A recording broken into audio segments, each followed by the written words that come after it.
আসসালামু আলাইকুম।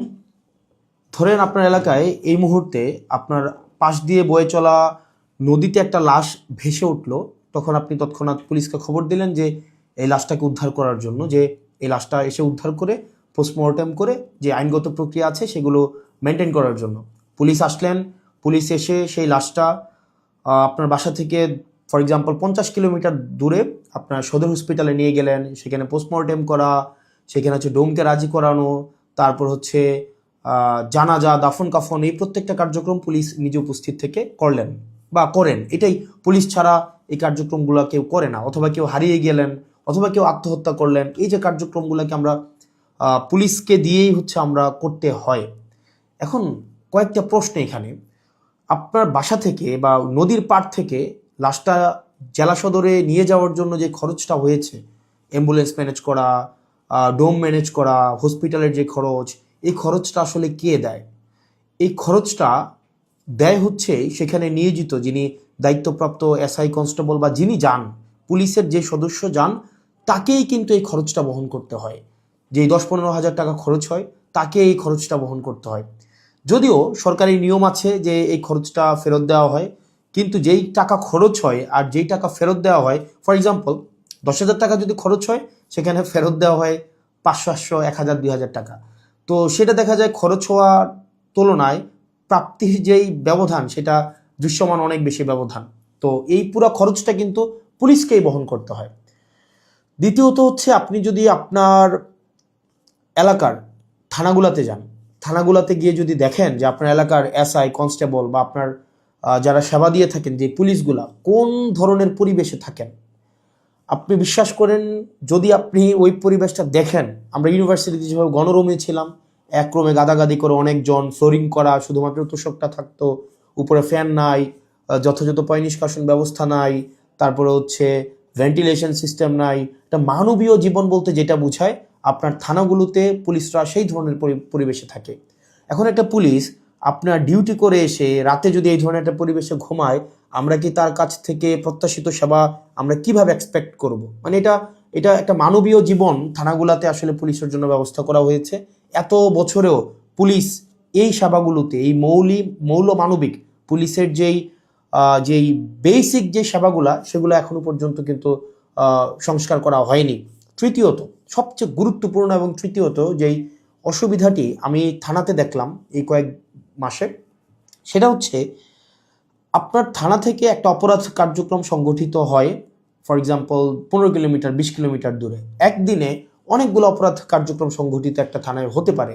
পারিবারিক কলহ, মাদকের সমস্যা, ছিনতাই, ডাকাতি, চুরি, একাধিক সমস্যা সেখানে ঘটতে পারে। এখন প্রশ্ন হচ্ছে, একটা থানায় যদি আমার 16-17টা ইউনিয়ন, 20টা ইউনিয়ন, কোনো কোনো জায়গায় তারও বেশি ইউনিয়ন, প্রত্যেকটা জায়গায় যদি কোনো ধরনের অপরাধ কার্যক্রম সংঘটিত হয়, ধরি 10টা জায়গায় সংঘটিত হইলো বা 5টা জায়গায় সংঘটিত হইলো, আমার এই 5টা জায়গায় কিন্তু তাৎক্ষণিক রেসপন্স করতে হয়।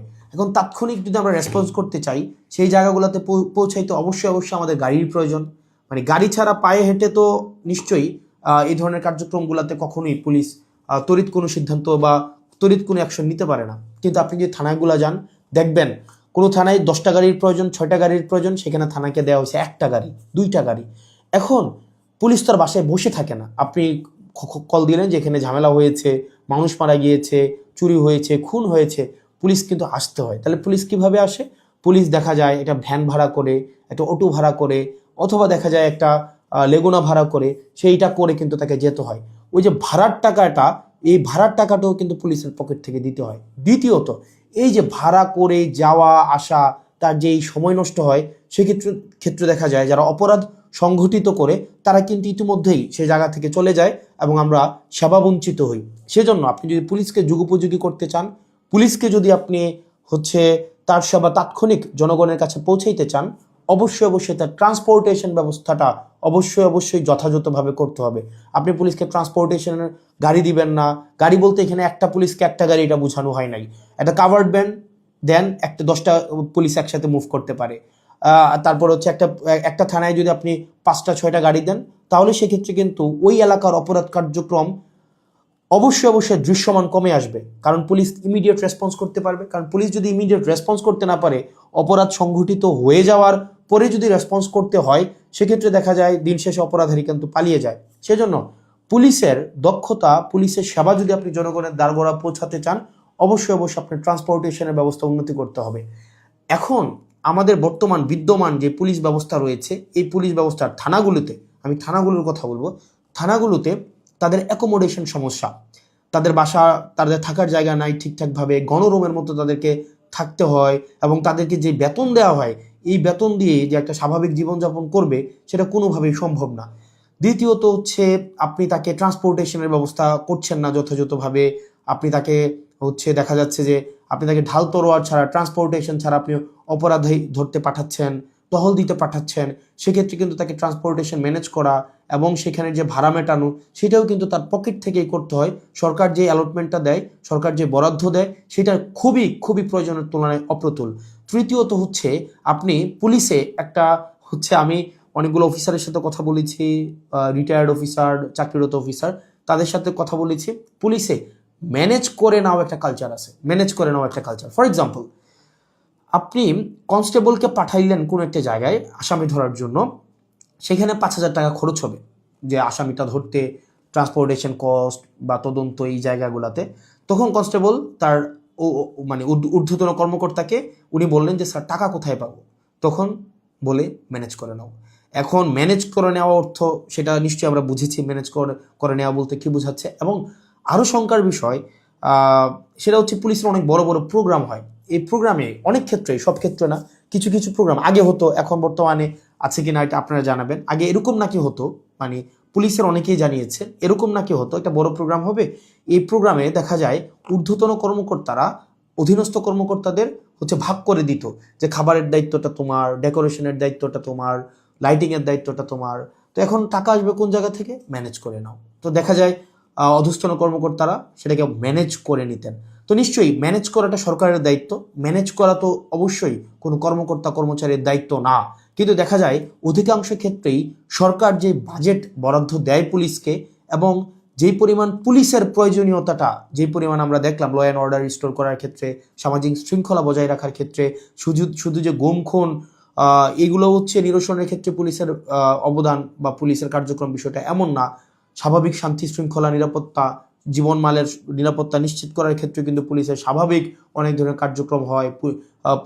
আপনার পরীক্ষার ডিউটি থেকে শুরু করে অনেক ধরনের কার্যক্রম হয়, এবং পুলিশেরকে আরও বিভিন্ন কাজে ব্যবহার করা হয়। যেমন এটা খুবই খুবই, আমি পার্সোনালি এই জিনিসটাকে আমি সবার সামনেই বলছি, এই জিনিসটাকে আমি পার্সোনালি এই জিনিসটাকে কখনোই ওয়েলকাম করব না। অপ্রয়োজনীয় প্রোটোকল দেওয়া, যে যদি এলাকায় এমপি যায়, পুলিশকে দেখা যায় প্রোটোকল দিতে, অপ্রয়োজনীয়। দেখা যায় ওসিকে আমরা অতীতেও দেখেছি, ওসি সবসময় আপনার এমপির সাথে সাথে থাকতে হয়, থাকেই থানায় একটা গাড়ি। এখন একটা গাড়ি নিয়ে যদি আপনার ওসি বা অন্য কর্মকর্তারা আপনার এমপির সাথে সারাদিন ব্যাপী থাকতে হয়, যেখানে যায় সেখানে যেতে হয়, তাহলে ওসিও কিন্তু তার স্বাভাবিক থানা কার্যক্রম করতে পারে না, সাধারণ মানুষ সেবাবঞ্চিত হয়। একই সাথে সাথে যে একটা গাড়ির, এই গাড়িটাও কিন্তু অপচয় হয়। সেজন্য, এবং আপনারা জেনে থাকবেন যে এমপির সাথে পুলিশ সবসময় থাকে, কিন্তু এটা কিন্তু কোনো নিয়মে নাই, কোনো প্রোটোকলে নাই। এমপির সাথে পুলিশ থাকবে, এটার কোনো প্রোটোকল নাই, কোনো প্রোটোকলেই নাই। এটা আগে রাজনৈতিক যে কালচার ছিল, রাজনৈতিক কালচারে পুলিশ এমপির একটু নজরে পড়ার জন্য বা একটু স্বাভাবিকভাবে এই কার্যক্রমগুলো, পুলিশকে রাজনীতিকীকরণ হওয়ার কারণে পুলিশ যে স্বপ্রণোদিত হয়ে সব ক্ষেত্রে করেছে বিষয়টা এমন না, পুলিশকে করতে বাধ্য করা হয়েছে ক্ষেত্র বিশেষে। তো সেজন্য আমরা যদি পুলিশের সেবাটাকে জনগণের দোরগোড়ায় পৌঁছাতে চাই, আমরা যদি চাই জনগণ যথাযথভাবে পুলিশের সেবাটা পাক, তাহলে কিন্তু অবশ্যই আপনি পুলিশের, বিশেষ করে থানা পর্যায়ের থানা পুলিশের, কারণ সবচেয়ে বেশি কিন্তু থানায় পুলিশকে সাধারণ মানুষ যায়, আপনি থানার পুলিশের অবশ্যই আপনি তার আবাসন ব্যবস্থা নিশ্চিত করতে হবে, যথাযথভাবে তার বিশ্রামের পরিবেশ আপনি নিশ্চিত করতে হবে, নিরাপদ পানির ব্যবস্থা নিশ্চিত করতে হবে, খাবারের ব্যবস্থা নিশ্চিত করতে হবে, এবং তার ডিউটির এখানে একটা প্রোটোকল আপনার নিশ্চিত করতে হবে। আপনি 24/7 একটা মানুষ কখনোই, একটা স্বাভাবিক মানুষ স্বাভাবিকভাবে কখনোই ডিউটি করতে পারে না। 2 নম্বর বিষয় ট্রান্সপোর্টেশনের ব্যবস্থাটাকে আপনি নিশ্চিত করতে হবে। একটা থানায় একটা গাড়ি দিয়ে একটা থানা কখনোই চলতে পারে না, 2টা গাড়ি দিয়ে একটা থানা কখনোই চলতে পারে না। আপনি পুলিশের উপর চাপিয়ে দেবেন যে ম্যানেজ করে নাও। পুলিশ যখন ম্যানেজ করতে যাবে, তখনই কিন্তু জনগণ পুলিশের একটা সাংঘর্ষিক অবস্থা তৈরি হয়, তখনই উৎকোচ গ্রহণের এক ধরনের বৈধতা মানসিকভাবে উৎপাদিত হয়। সেজন্য আমরা পুলিশকে এই ম্যানেজ করে নেওয়ার প্রবণতায় না ঠেলে দিয়ে সরকারের কাছে এই বিষয়গুলো নিয়ে আমাদের আহ্বান থাকবে বাজেট বৃদ্ধি করা, এবং সেগুলোর হচ্ছে আমাদের যেই টেকনিক্যাল জায়গায় আমাদের রিসোর্স সেখানে হচ্ছে আমাদের ইনস্টল করতে হবে। তৃতীয়ত তার মানে অ্যাকোমোডেশন, তারপর হচ্ছে ট্রান্সপোর্টেশন, আর হচ্ছে 3 নাম্বার যেটা হচ্ছে অযাচিত যেই রাজনীতিকীকরণের যে বিষয়টি রয়েছে সেটি থেকেও পুলিশকে আমাদের মুক্তি দিতে হবে। সাধারণ জনগণ এবং পুলিশের মাঝখানে কোনো মধ্যস্বত্বভোগী থাকা কখনোই উচিত না।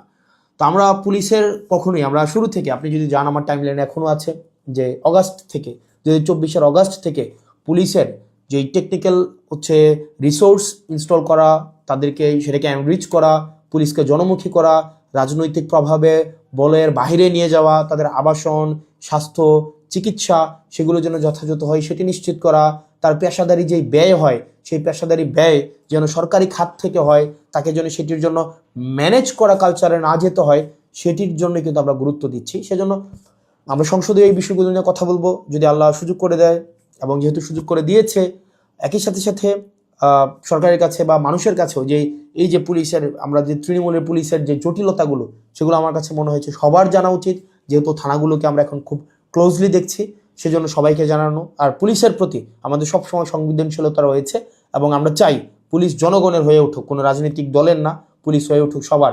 পুলিশের সাথে জনগণের সম্পর্ক থাকবে হৃদ্যতার, এবং প্রত্যেকটা মানুষ যেন ভয়হীনভাবে সেখানে অভিযোগ জানাতে পারে, এবং অপরাধী নির্মূলে পুলিশ সবসময় যেন সুদৃঢ় ভূমিকা পালন করতে পারে রাজনৈতিক যে কোনো প্রভাবের ঊর্ধ্বে উঠে। পুলিশের আবাসন সমস্যা, ট্রান্সপোর্টেশন সমস্যা, পুলিশের বাজেট বৃদ্ধি এবং পুলিশের ম্যানেজ করে নেওয়া কালচার থেকে পুলিশকে অবশ্যই মুক্তি দিতে হবে। আসসালামু আলাইকুম রহমতুল্লাহি ওয়া বারাকাতুহু।